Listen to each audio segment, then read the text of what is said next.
Mark Rogers TV on college football. We're just 1 week away from actual pads popping on the field and some new results on the field to talk about. And of course, just maybe 5 or 6 weeks after that, we will have our first college football playoff committee selection process that we will be able to evaluate based on the results on the field. So I bring in Mike Loveall of Last Word on Sports, who digs in more than anybody I know regarding the playoff format, college football rankings, ratings, conference comparisons, and actually how all of this ties into each other. And Mike, we have some interesting conversation and debate at times on Twitter, so thanks so much for joining us.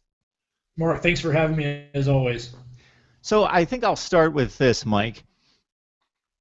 Your evaluation of the current process, what you may possibly change, if anything, and if you could do what is close to your perfect process, what would that look like? So I know this is an unpopular statement, but I'll tell you, of all the formats that we've had, I think the BCS is the best. And here's why I think the BCS is the best. The BCS took away as much of the human element as possible.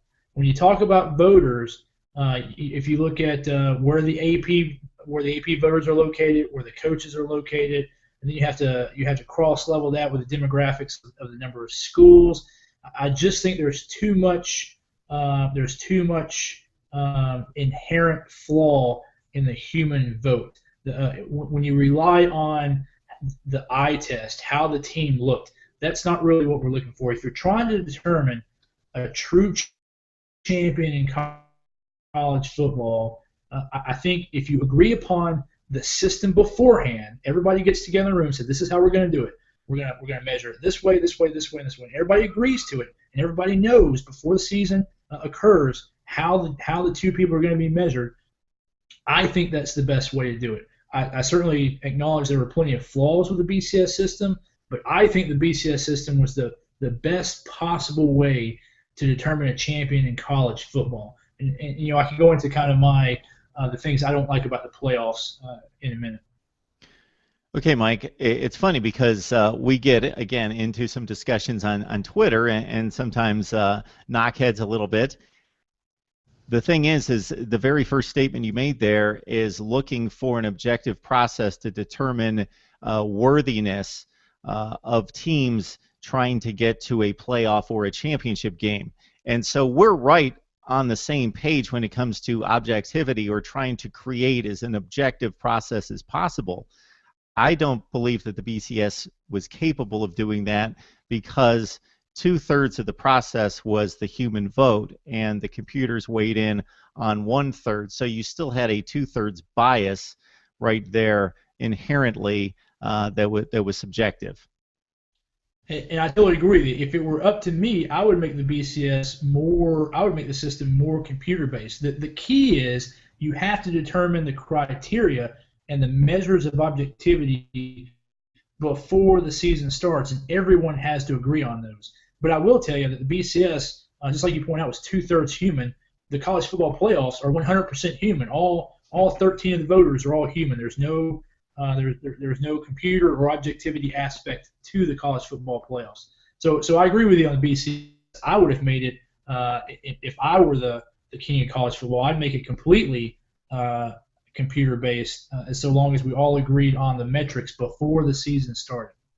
Okay, we could take this in so many different directions, but I'll take it based on the statement you just made about making it completely computer-based.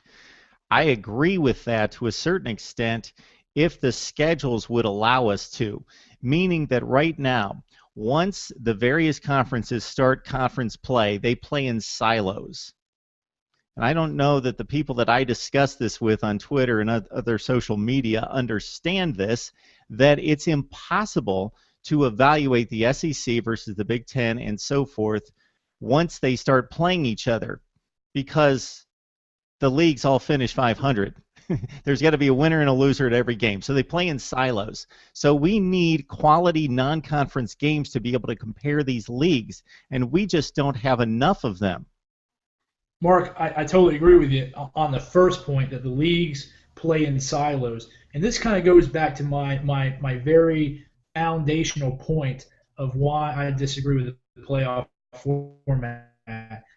It goes back to the very beginnings. It has always been a regional product. The conferences own college football today. It's always, you're just by the nature of the student athlete travel, the schools being close to each other, the rivalries. It's always been a regional product. And so my issue with the college football playoff is not the excitement. Certainly, there's plenty of excitement, brings in a ton of money. It does lend a little bit more of an air of excitement to the last few seasons, but it gets away from what the essence of college football is. And one of the foundational elements of college football is its regionalism. It's built on regionalism, and so that's one reason why the conferences play in silos, and you can't really compare the conferences.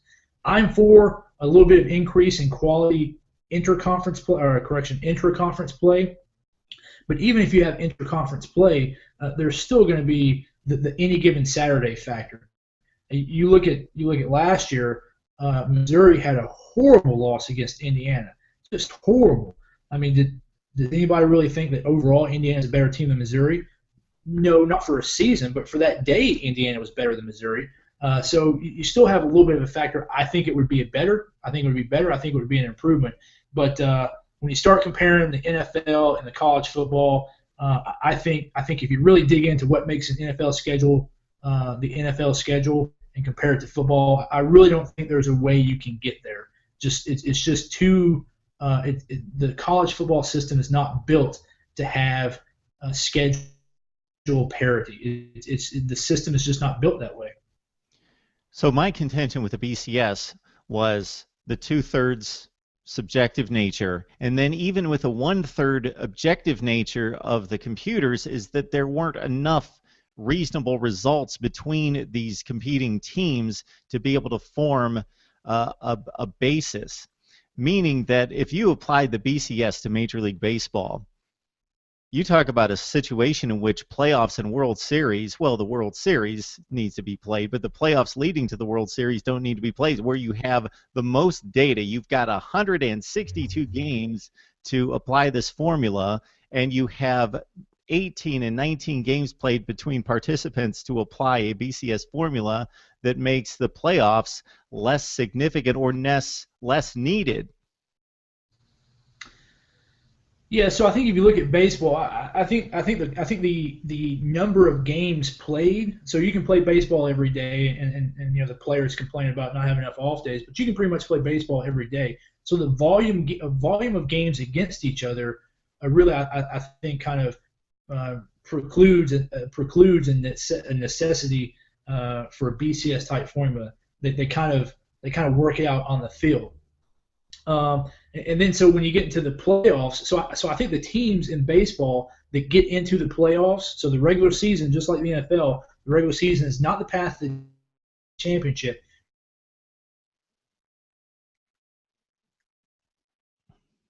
It's the best record regular season do nothing.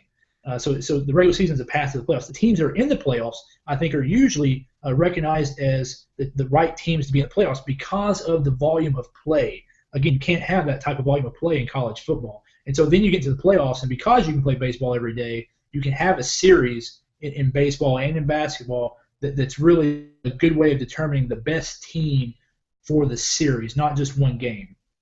So I think baseball and college football are a little bit different, and I would hesitate to draw parallels there. And I am in no way advocating applying the BCS to Major League Baseball to determine a champion. I'm just saying because of the volume of games that the BCS actually is more valid in applying to a long schedule and gobs of games played between participants. So you don't believe that we should be expanding the playoffs? If you can explain why. No, absolutely not. Well, for one reason, I don't want to sound too idealistic, but teams already play a 12-game regular season. So if you're in 4 of the 5 conferences, you're playing a 12-game regular season. And if you're going to the playoffs, you're going to be in the conference championship game. So that's 13. And then even with a 4-team playoff, that's 14 and 15. if you're the champion. If you're the champion or the runner-up, you're playing 15 games. That's one game shy of what the NFL guys play. That's too long, I think, for a student athlete. And people came at the NCAA, but at the end of the day, 99% of these guys are still going to classes. They're still student athletes. They're still college athletes, and they still have other requirements. You look at the timing of it. I don't buy into it. The second issue with the playoffs is the more teams you have in the playoffs, the less important the regular season becomes. And I fully acknowledge the excitement that the playoffs bring for the last 2-3 weeks of the season because you have more teams looking to get into the playoff. But it goes back to what I was just saying. If you have a playoff, then the regular season ceases to become the path to the championship and becomes the path to the playoffs. The playoffs become the path to the championship. College football has always been a sport where the path to the championship was through the regular season. As a matter of fact, it's the only major sport, if you consider all the professional sports, college basketball, college baseball. College football is unique in that it is the only one where the path to the championship is solely through the regular season. We're losing touch with that, and I'm not so sure that's a good thing. Okay, well, I certainly agree with your first point that there's enough pressure, enough physical wear and tear, mental stress placed on these athletes to go out there and perform at a very high level week after week. If you look at, and I'm just going to select a team, but it could be any high level team from any of these conferences. They play 4 non-conference games, aside from the Big 12 and the Pac-12. They play 3, and 3 of those are layups across the board for almost all of them. So if you would take Auburn's schedule, Alabama's schedule, they play a Louisville, they play Alabama playing a Wisconsin on opening night. The other 3 are layups. So they're basically practice games. There is zero chance that the underdog in those games is going to win the game. So you could eliminate games off the schedule. But for money concerns, that's not going to happen. If we expand the playoffs from 4 to 8, that's only going to extend the season 1 game for a handful of teams. And the reason I advocate an 8-team playoff is because we have 5 conferences.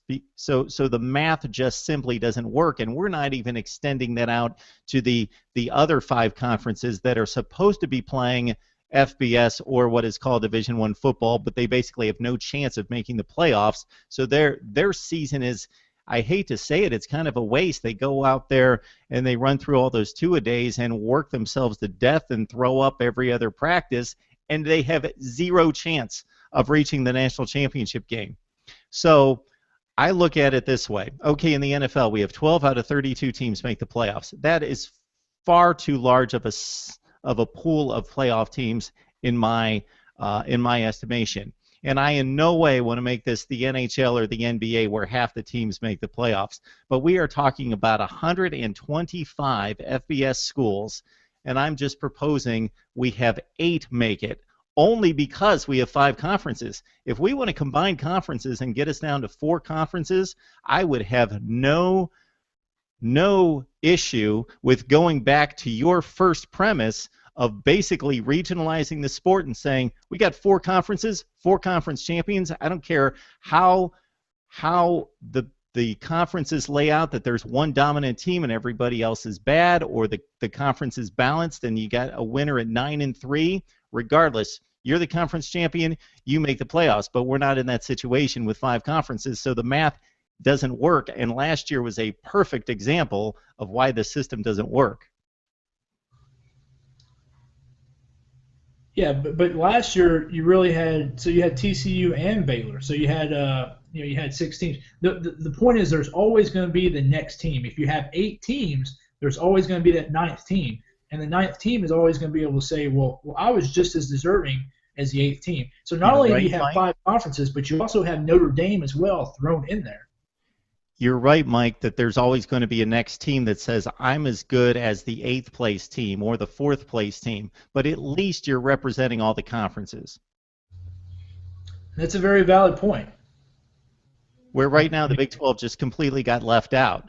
For one thing, I don't even know why Oregon and Alabama were protected, and Ohio State, TCU, and Baylor weren't. There was just a perception that those were the two best teams. Well, we found out that they weren't the two best teams. They might have been second or third, maybe. Maybe TCU was the best team, but they didn't get a chance to play. Maybe Baylor was. I don't know, but the conference was left out, and there's really no good reason why, other than we have only got 4 spots for 5 conferences. Yeah, well, I mean that was the reason why. Which goes to show that making the playoffs 8 teams isn't the solution.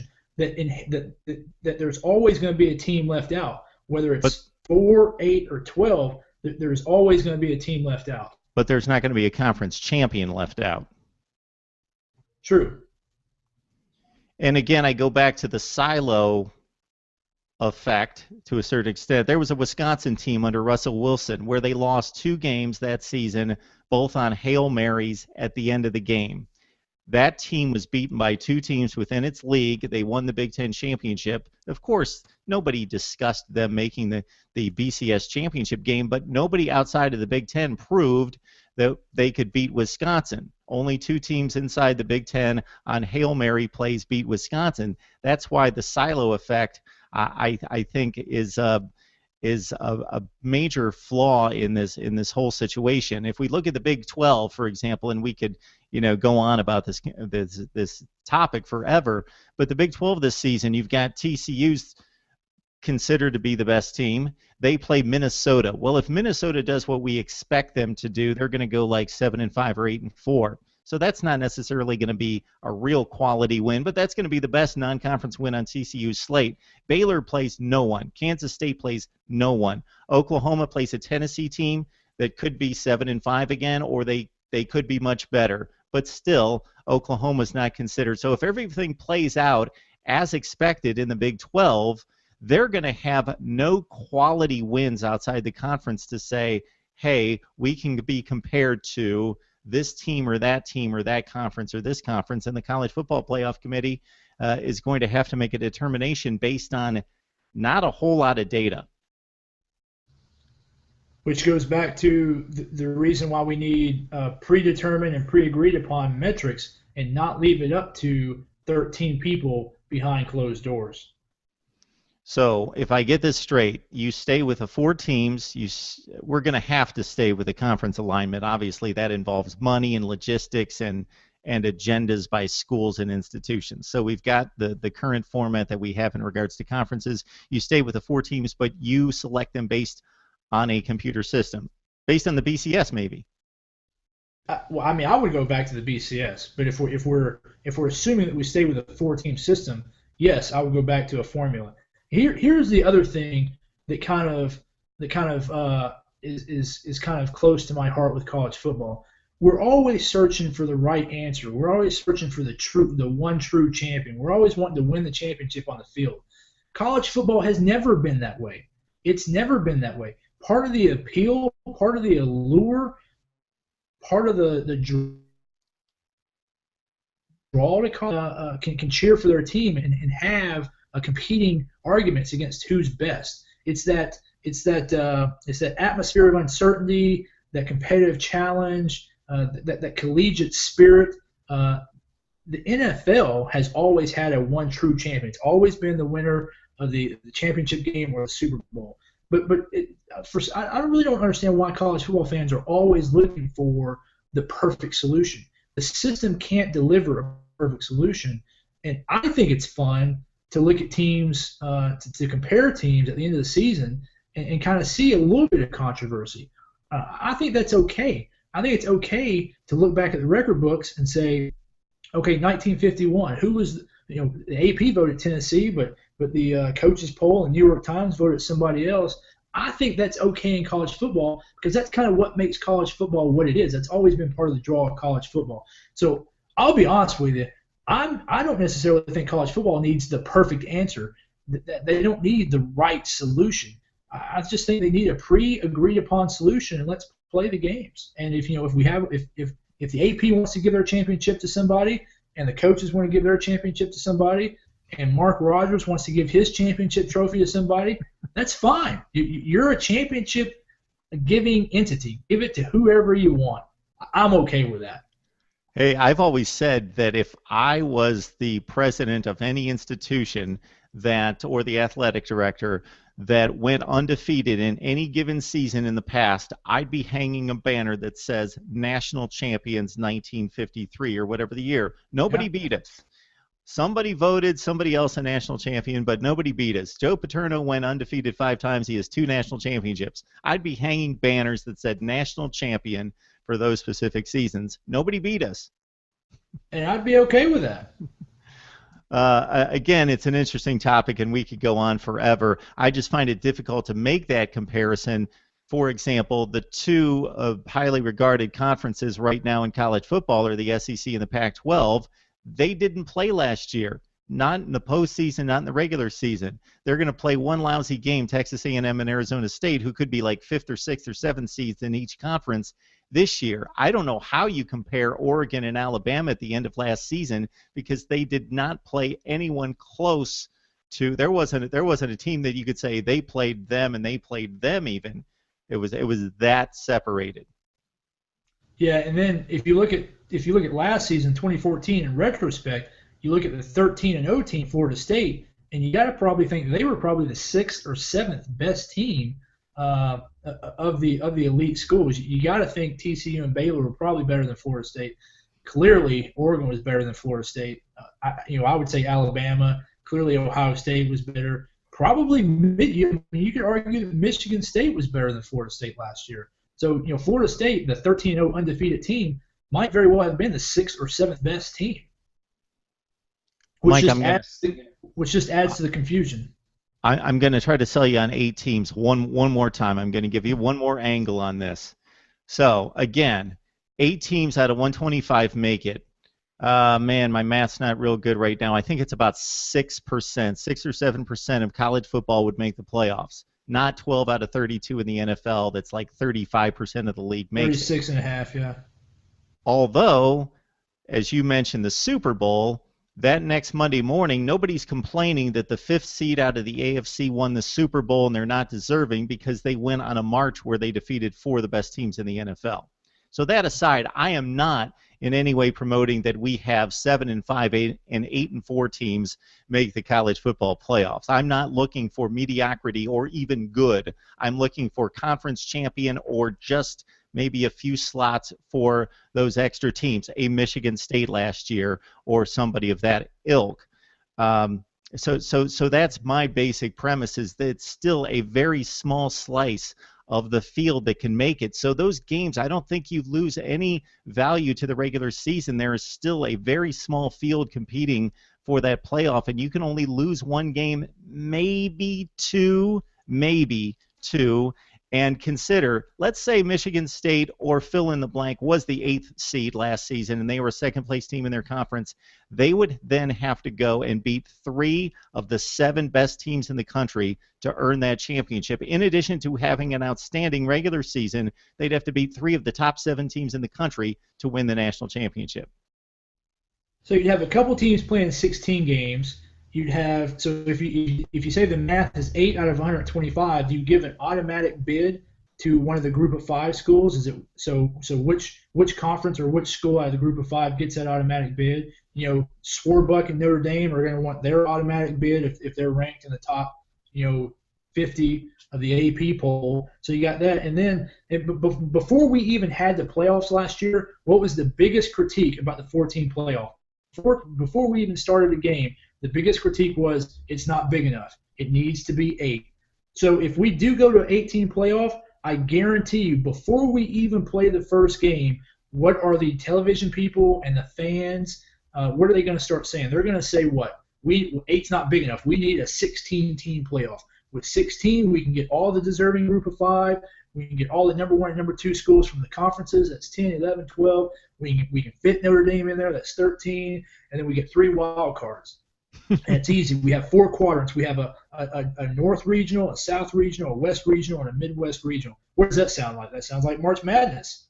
So, I mean, I think it's a slippery slope. I think the biggest problem with the 18 playoff is it's a slippery slope, because you're going to have a fan base, a huge fan base, Notre Dame, Oklahoma, UCLA, Clemson that finishes 9, 10, 11, and 12 in the committee's rankings, and those fan bases are going to be all up in arms. Hey, we were as good as a 2-loss Michigan State, which finished number 8. We were as good as the third place team from the SEC, Ole Miss, which got voted at number 7.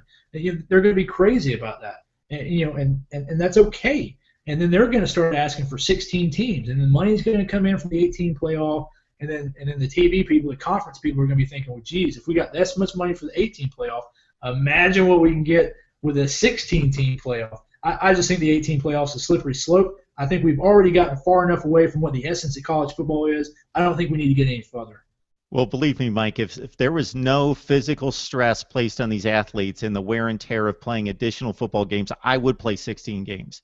But I think eight's really good because it represents all the conferences. But I would be good with 16 out of 125, and I think you go to a formula schedule like the NFL, but in the difference between the NFL schedule, which tries to create parity, I would build a non-conference schedule that is based on equality, creating equal schedules for everyone in the country based on last year's standings. So you would play 4 meaningful non-conference games. No, I would not advocate that you beat teams up by playing, Ohio State wouldn't have to play Oklahoma, TCU, Alabama, and Oregon for their 4 non-conference games. It would be a formula schedule. You'd get to play that scrimmage game. You'd get to play a MAC school. Then you'd play 2 reasonable competitors. Mississippi State, Ole Miss, there's a lot of schools out there playing no one out of conference this season. If they go undefeated or have 1 loss and win an SEC, I don't really know how good they are compared to other schools in other leagues. So, again, I just want to see the conferences represented, and we don't have that right now.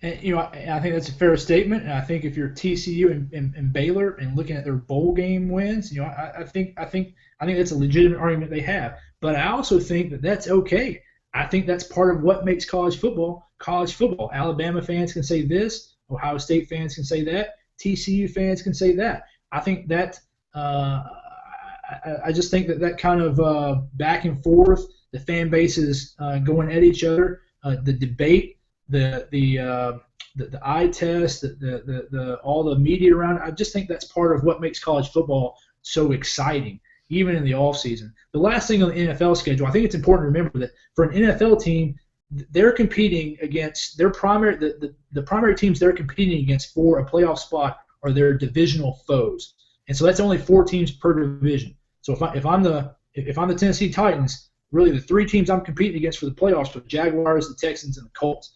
And that's much different than college football where you're competing against the rest of your conference. So these days we have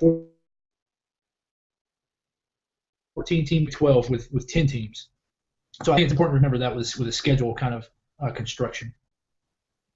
All right, Mike Loveall from Last Word on Sports. I think, Mike, we could tear this thing apart for eons and never stop. I think we could take this in so many directions, but it's always a good discussion. And that's another reason why college football is so great. I'm really excited that the regular season is only a week away tonight. All right, thanks, Mike. Thanks, Mark. Thanks for having me, as always.